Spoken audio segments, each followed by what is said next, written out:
Assalamualaikum warahmatullahi wabarakatuh. Perkenalkan, kami dari kelompok 13 akan mempresentasikan materi penyelesaian sengketa bisnis. Kelompok 13 beranggotakan yang pertama, Rohmatun, NPM 20101040299. Yang kedua, Arum Abinaya Nasrullah, ber-NPM 20101040089. Dan yang ketiga, Naufa Lutfi Ramadan, NPM 20101040093. Yang pertama, kita akan membahas tentang pengertian sengketa bisnis. Sengketa bisnis adalah suatu perselisihan yang muncul di antara pihak-pihak yang terlibat dalam berbagai macam kegiatan bisnis atau perdagangan. Mengingat pertumbuhan ekonomi yang pesat dan kompleks akan melahirkan berbagai macam bentuk kerjasama bisnis dan kegiatan bisnis semakin meningkat dari hari ke hari, maka tidak mungkin dihindari terjadinya sengketa di antara para pihak yang terlibat. Sengketa muncul karena berbagai alasan dan masalah yang melatar belakanginya, terutama karena adanya konflik dari dalam di antara para pihak yang terlibat. Cara penyelesaian sengketa bisnis. Yang pertama, ada dari sudut pembuat keputusan. Yang kedua, dari sudut prosesnya. Kita akan membahas yang pertama terlebih dahulu, dari sudut pembuat keputusan. Bagian pertama, adjudikatif. Cara penyelesaian sengketa bisnis secara adjudikatif dilakukan dengan mekanisme penyelesaian yang ditandai dengan kewenangan pengambilan keputusan yang dilakukan oleh pihak ketiga dalam sengketa di antara para pihak. Bagian kedua, konsensual atau kompromi. Cara penyelesaian sengketa bisnis secara kooperatif atau kompromi bertujuan untuk mencapai penyelesaian yang bersifat win-to-win solution. Bagian ketiga, ada kuasi adjudikatif. Cara penyelesaian sengketa bisnis ini mengombinasikan unsur konsensual dan adjudikatif. Kita akan membahas yang kedua dari sudut prosesnya. Bagian pertama ada litigasi. Litigasi merupakan mekanisme penyelesaian sengketa melalui jalur pengadilan dengan menggunakan pendekatan hukum formal atau law approach. Bagian yang kedua yaitu non-litigasi.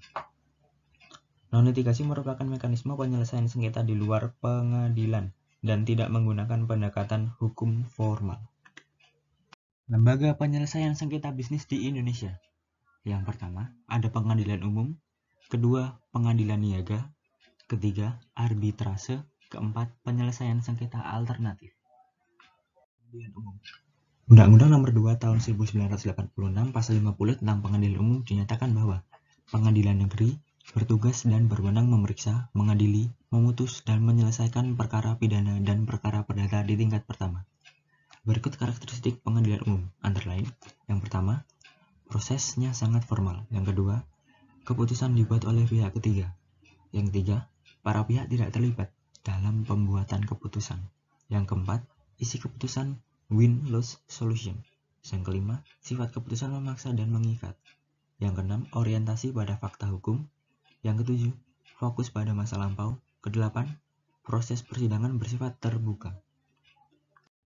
Pengadilan niaga. Pengadilan niaga adalah pengadilan khusus yang berada di lingkungan pengadilan umum yang mempunyai kompetensi untuk memeriksa dan memutus permohonan pernyataan pilot dan penundaan, kewajiban pembayaran utang PKPU, serta sengketa hak kekayaan intelektual atau HKI yang meliputi hak cipta, merek, dan paten.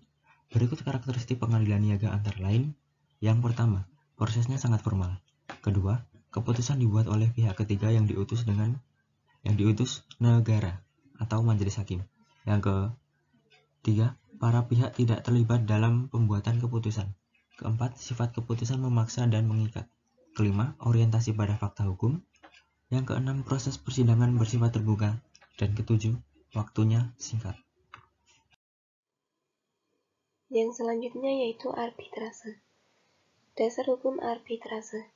Penyelesaian sengketa bisnis dapat dilakukan dengan cara arbitrase dan alternatif penyelesaian sengketa yang diatur dalam Undang-Undang Nomor 30 Tahun 1999 tentang arbitrase dan alternatif penyelesaian sengketa.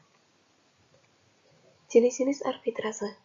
Yang pertama yaitu arbitrase ad hoc atau volunteer, yang merupakan arbitrase yang dibentuk secara khusus untuk menyelesaikan atau memutus perselisihan tertentu.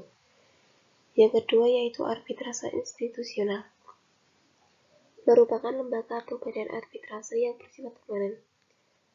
Contohnya yaitu Badan Arbitrase Nasional Indonesia (BANI) dan Badan Arbitrase Syariah Nasional (Basarnas). Pengertian arbitrase. Arbitrase berasal dari kata arbiter yang berarti wasit.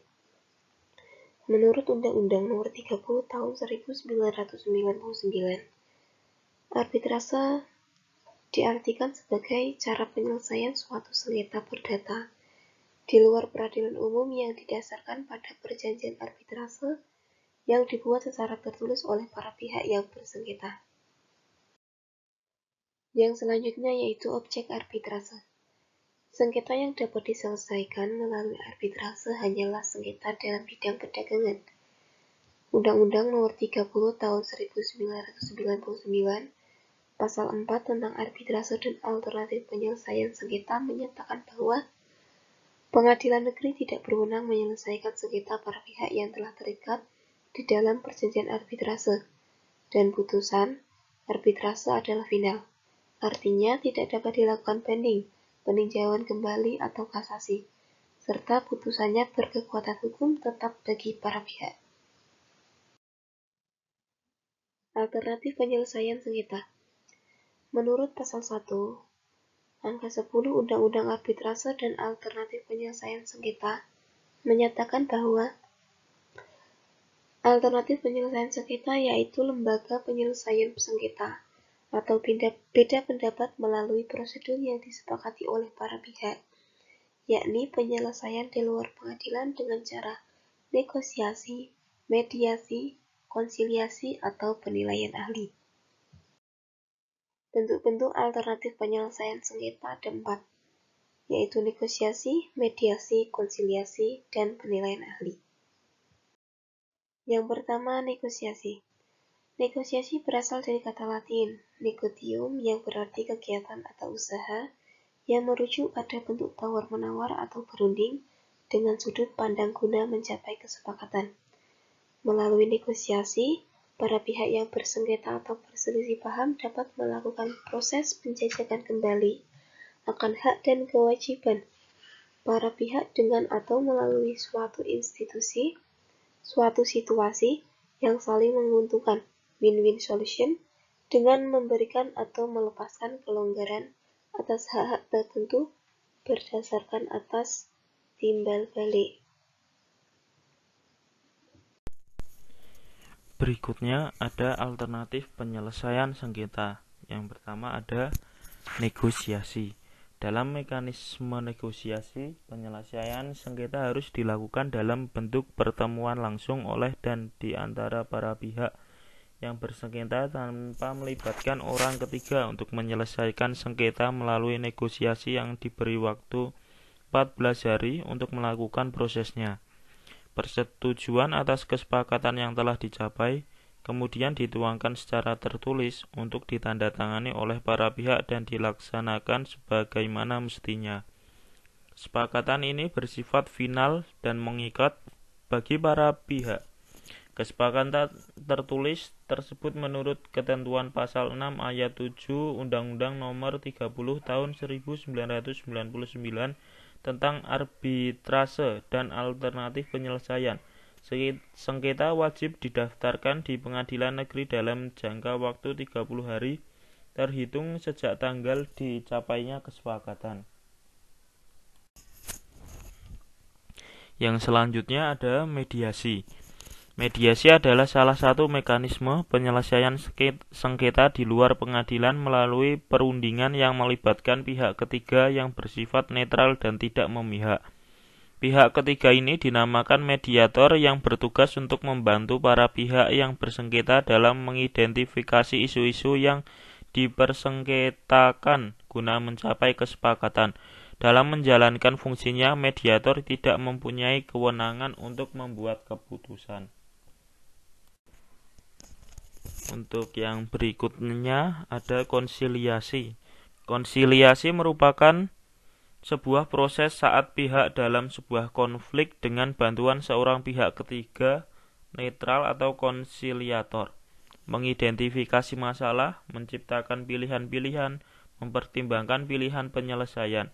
Berbeda dengan negosiasi dan mediasi, dalam proses konsiliasi, konsiliator mempunyai peran yang luas. Ia dapat memberikan saran berkaitan dengan materi sengketa maupun terhadap hasil perundingan. Dalam menjalankan peran ini, konsiliator dituntut untuk aktif berperan. Untuk yang terakhir, ada penilaian ahli. Apabila sudah disepakati sejak awal untuk menggunakan mekanisme penilaian ahli, maka penilaian ahli tersebut bersifat final dan mengikat. Dalam melakukan proses ini dibutuhkan persetujuan dari para pihak untuk memberikan dan mempresentasikan fakta dan pendapat dari para pihak ahli kepada ahli. Ahli tersebut kemudian akan melakukan penyelidikan dan pencarian fakta guna mendapatkan informasi lebih lanjut dari para pihak dan akan membuat keputusan sebagai ahli, bukan sebagai arbiter. Mekanisme para ahli dapat dilakukan secara ad hoc dalam sistem hukum di Indonesia, yaitu untuk suatu sengketa para pihak dapat menunjuk orang yang dianggap ahli dalam bidang hukum dan ahli dalam hal yang dipersengketakan untuk memberikan penilaian terhadap sengketa mereka.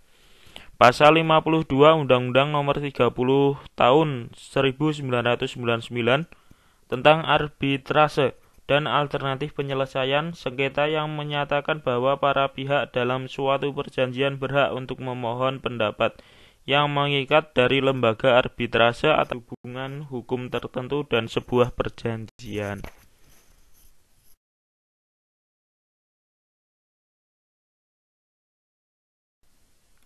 Sekian presentasi dari kelompok kami, kurang lebih kami mohon maaf.